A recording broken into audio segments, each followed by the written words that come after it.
Welcome to the update, everyone. I'm sitting in for Jai today. I'm Gene.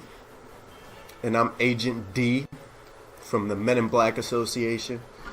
Been fighting aliens all day, but the one you just saw dealt with. I'm gonna need you to look right here real quick, just for a second.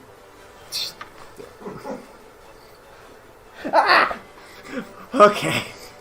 Well, we hope you guys all had an amazing Halloween weekend. You got all the candy in your system. We have an awesome show for you today. It's Monday, the world tells me, and it is beautiful outside. We're excited you're here. We're your next generation news network informing you of what's relevant and what's important and what's rocking today in your world. So we'll catch you up on all the headlines around the globe. Then we'll bring you back home. We're even going to teach you today a little bit about the impeachment process. When someone's not jazzy enough for you and you got to take them out of office. Then we bring it back home for the Arizona State News. The update's up next. Now let's start the show the only way we can. It's the Haps with the Maps.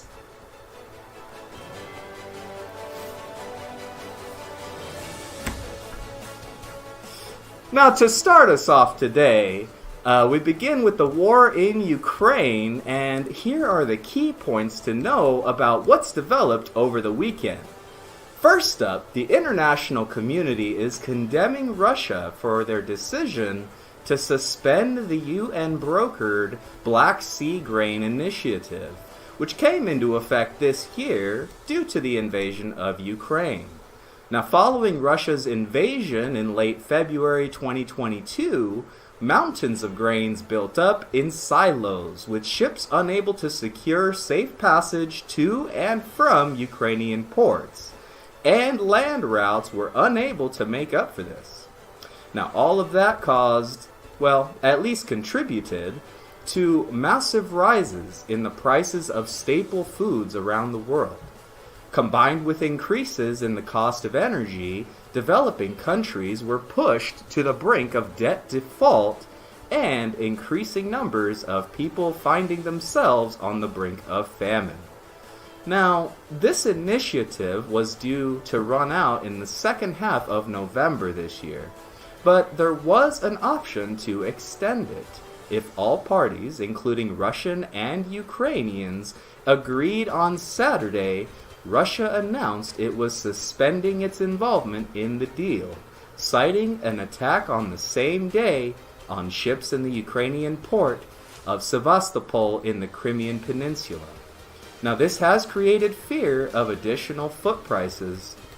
With the weather and food issues, we pray for all involved to make it out as safely as possible. The truth is, we will never know the full truth about the whole war situation, and quite frankly, each country and its leader uses it to position themselves within their own country. So let's just all pray it ends soon and peacefully. Now, moving on to Somalia. In some sad news to report, there were 2 car bombings that exploded near a busy market intersection. This was the same place another car bombing took place back in 2017.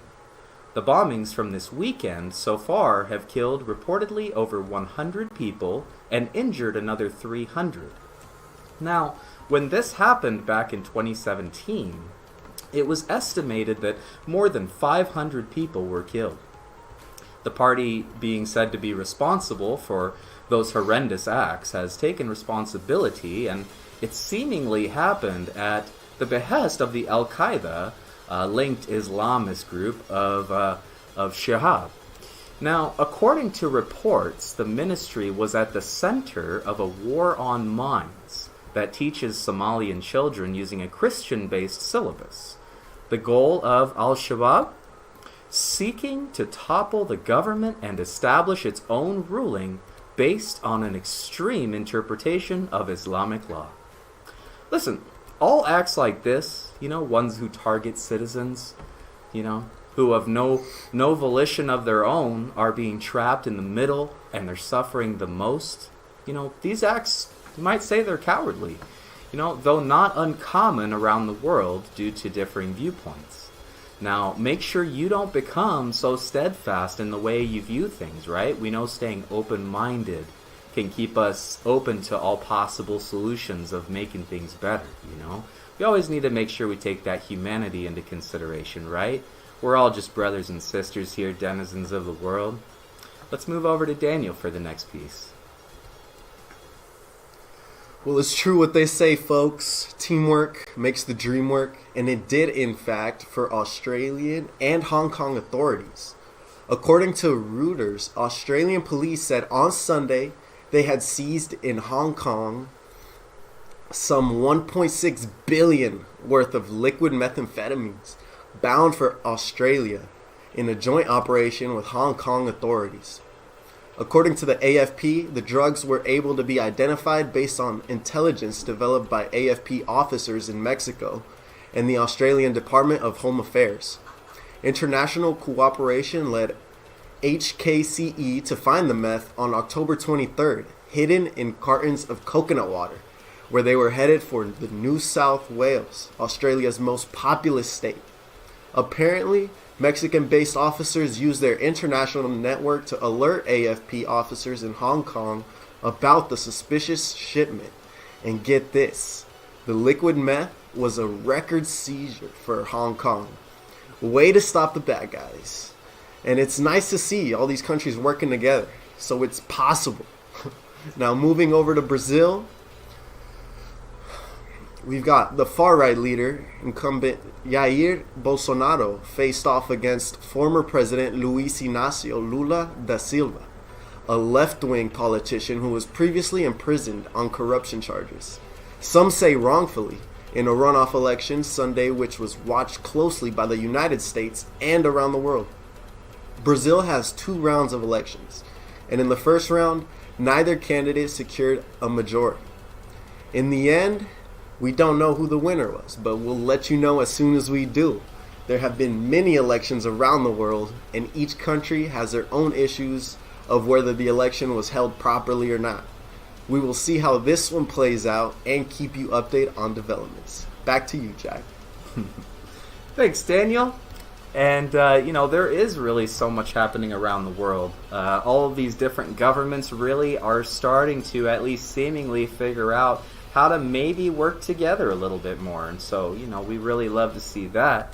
Now, back here in our United States of America, going first over to California, one of our largest states, this month, the governor, Gavin Newsom, has passed legislation prohibiting doctors and the like in the medical industry from providing, quote, false information about COVID-19 to patients. Now, COVID-19 has been a polarizing subject around the world for the last couple of years. Also, spreading misinformation is a huge topic around the world right now. We're not actually there when a lot of things happen around the world, so it can be an interesting paradigm to find your own objective point of view. Now, just a little bit crazier when it comes to the U.S., the new law, California Assembly Bill 2098, states, quote, "It shall constitute unprofessional conduct for a physician and surgeon to disseminate misinformation or disinformation related to COVID-19, including false or misleading information regarding the nature and risks of the virus, its prevention and treatment, and the development, safety, and effectiveness of COVID-19 vaccines." All right. But it does beg the question, I think, of who is right. What about all of the information we've received from the CDC? All of this information that was sometimes contradictory, you might say. Well, we shall see how this plays out. But what are your thoughts? What did you hear about PayPal recently? They had a policy written in fine print: the sending, posting, or publication of any messages, content, or materials that, in PayPal's sole discretion, promotes misinformation. Now, on that one, PayPal has withdrawn the statement and stated the whole thing was a misunderstanding. But what do you think? Was it? Did it create so much backlash that it was reversed? Let us know your thoughts. by hashtagging HYFNTV. It does boggle the mind when it comes to things like this sometimes because, America is founded on freedom of speech. So since when does someone get to decide what is considered misinformation? That's interesting to think about. Now, as with everything we tell you about, make sure you do your own research. Figure out where you stand. What are your values? And what do you need to feel like an informed voter making informed decisions in your everyday life? Now, don't go anywhere. When we come back, we'll talk about how impeachment processes work, how they begin, and then it's time for This Day in History. We'll see you soon.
Welcome back to the update, guys, on the HYFN TV network, your next generation news network.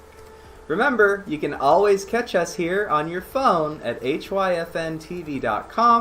You can also find all of our segments on demand on our Roku channel, that's HYFN TV. Then once you're on the channel, choose on demand, and you can choose any segment you want, rewatch it at your fingertips anytime you want. So let's talk a little bit about impeachment.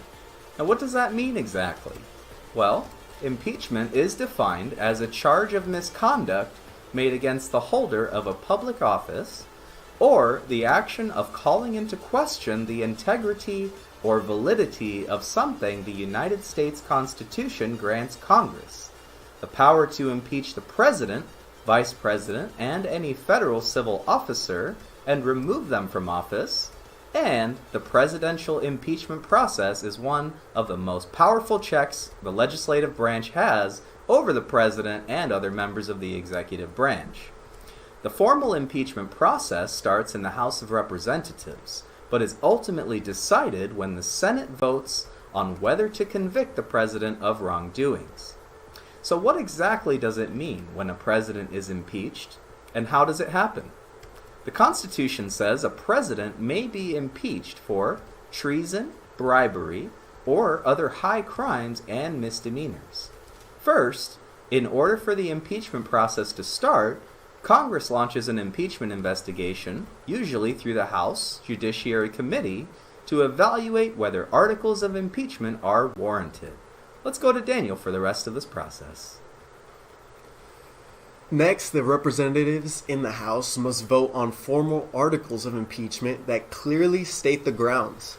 A simple majority vote is required in order to pass the formal articles of impeachment, at which point the president would be definitively impeached. Impeachment is a permanent status that remains regardless of how the Senate votes. After the president is impeached, the Senate must hold an impeachment trial overseen by the United States Chief Justice to determine whether the president should be removed from office based on the grounds for impeachment. To convict the president, a supermajority of 2/3 of those present must vote to convict. If 2/3 of senators vote to convict, the president is removed from office and disqualified from holding elected office in the future. Did you know Congress has impeached only 3 presidents: Andrew Johnson, Bill Clinton, and Donald Trump? The Senate acquitted all 3 presidents impeached by the House. Former President Trump remains the only president to have been impeached twice during his first term in office. We wonder if all presidents were treated the same. Would there actually have been more impeachments? Oh, to be a fly on the walls of those White Houses. Now back to you, Jai. It is not an easy process to get the president out of office, and that's probably a good thing. It's also probably a good thing that we have the checks and balances so that no one person tries to go crazy with power. You know, we've all heard absolute power corrupts absolutely, so that's why we have all the checks and balances, right? Now next up, let's switch it over to our Constitution. Let's talk about how the Constitution is amended. This is another difficult measure to have happen. However, it's also a good thing, right? Times change, so we have the ability to update the Constitution. We wouldn't want each party coming into the office to be able to change our fundamental rights, just like that, right? Now first, while changes are being made and can be made, technically, the actual verbiage of the Constitution is not rewritten. In fact, any changes are considered amendments and are added as extra language onto the end of the Constitution. Now, our U.S. Constitution has been in existence since 1789, as we all know.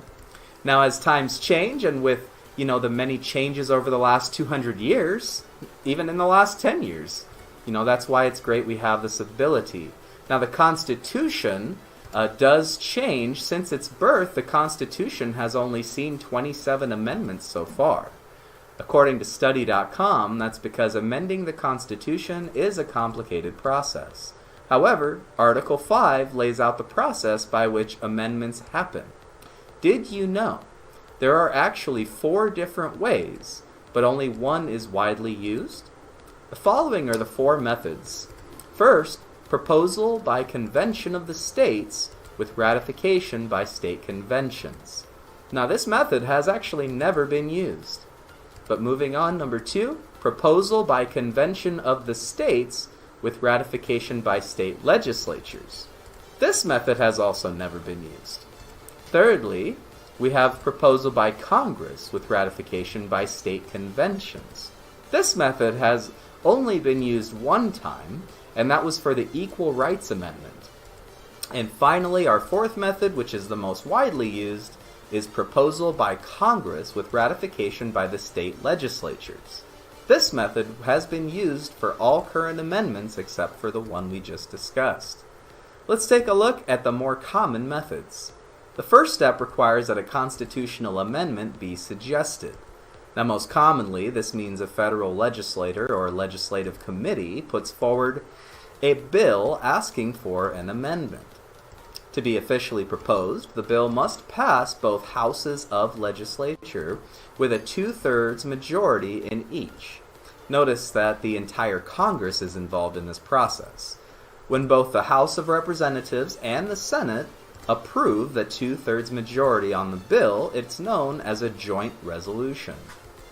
Now, once the bill passes both houses, the proposed amendment goes to the individual states for their consideration. Notice that the proposed amendment doesn't need the president's signature like other bills. Instead, the proposed amendment passes directly to the states. This step is called ratification. To be ratified, 3/4 of the state legislatures must approve the proposed amendment. Some of the most famous amendments are the 13th Amendment, abolishing slavery, the 15th Amendment, saying we cannot restrict voting based on race or color, the 19th Amendment, which means voting cannot be restricted based on gender. Now, as we can see, amendments are necessary because as times change, so do we. And some things are just necessary to add as a fundamental right. Don't you think about going anywhere. When we come back, it's time for This Day in History.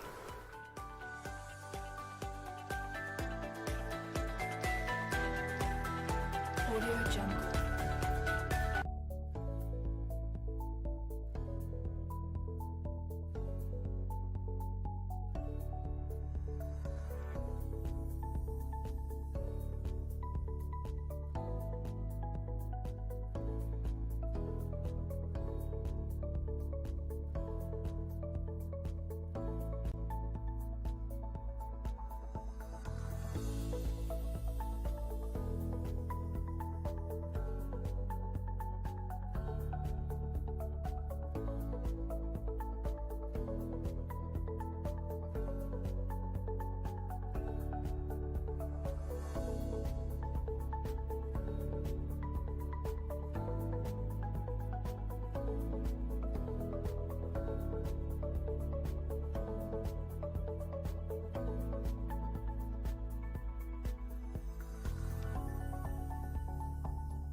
Welcome back from the weekend, everybody.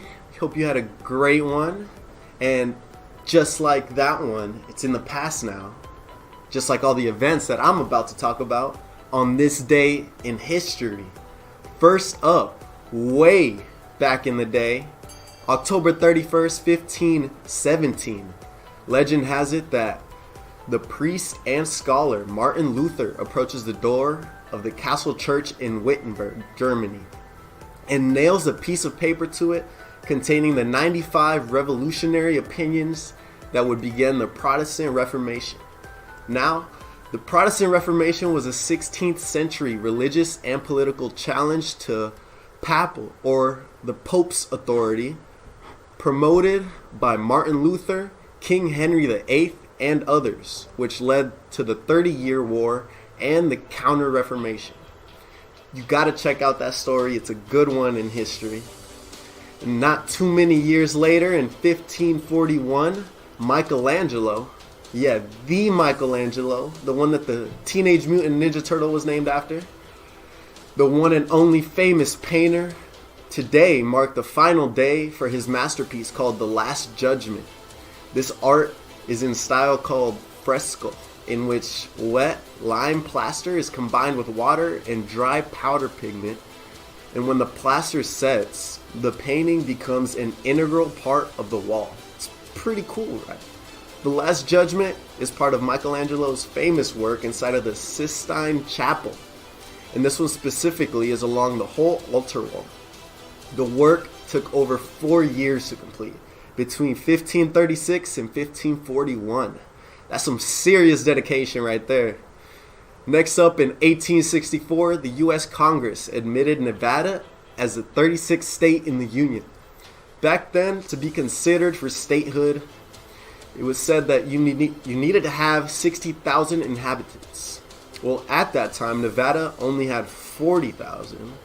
But because Nevada had Lincoln-appointed officials who would support him in his election and bid to end slavery, their pathway to statehood was much less cumbersome, and Congress quickly voted them in. Sometimes it truly is who you know and not what you know. Or in this case, not having the proper amount of people at your state or something like that. There's always a workaround, folks. And then talk about a pandemic. We just saw a pandemic, but this one, 1918, the Spanish flu killed 21,000 people in just 1 week. After the beginning of the flu, around 2 years after the start, nearly a third of the global population, or an estimated 500 million people, had been infected in 4 successive waves. Estimates of death range from 17 million to 50 million, possibly as high as 100 million, making it one of the deadliest pandemics in human history after the Black Death bubonic plague of 1346 and 1353.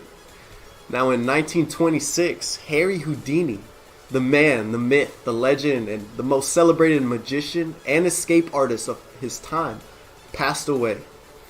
'Tis true, however, he left a lasting impression on fans worldwide. He was born Eric Weiss.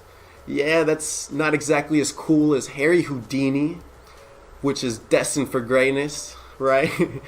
Anyway, he joined a circus when he was just 9 years old. That's freaking crazy. At 9, I don't even know if I knew how to ride a bike. Houdini first went on tour back in 1900 in Europe, and get this, he didn't rely on smoke and mirrors, my friends. No, he was the real deal and relied on strength, dexterity, and concentration. Happy death day to Harry Houdini. Now in 1961, when Vladimir Lenin died in 1924, the leader of Russia's Bolshevik Revolution was embalmed and placed in a special mausoleum before the Kremlin wall, making who many consider this father of Soviet Russia visible for all future generations to see. Well, his successor, Joseph Stalin, who you may have heard about once or twice, he was definitely no Lenin. Instead, Stalin ruled over the USSR with an iron fist for 3 decades. either executing or working to death millions of Soviets who stood in the way of his ruthless political and economic plans. Despite all that, Stalin also led his country to a hard-won victory over German invaders during World War II. So when he died in 1953, everyone temporarily forgot about his awfulness, and he joined Lenin in his glass-enshrined tomb, on display for everybody. Excuse me. However, after some time, people remembered his prior actions, as they so often do, and the Soviet authorities uniformly condemned the brutal leader. And in October 1961, wow, these coughs are getting to me, man. In 1961, on this day, he was removed from public display in Red Square and sent to a nearby tomb. And from Russian leaders to the US presidency, back not too long ago, in 2019, the House of Representatives voted to formalize impeachment proceeding against President Donald Trump. Oh, excuse me. The one we are specifically talking about is for October 31st and is very fitting. Now this may take a moment, so get that popcorn ready, or candy ready today, I guess. According to good old Wikipedia, the inquiry process which preceded the first impeachment of Donald Trump was initiated by House Speaker Nancy Pelosi in September 24th, 2019, after a whistleblower alleged that Donald Trump may have abused the power of the presidency.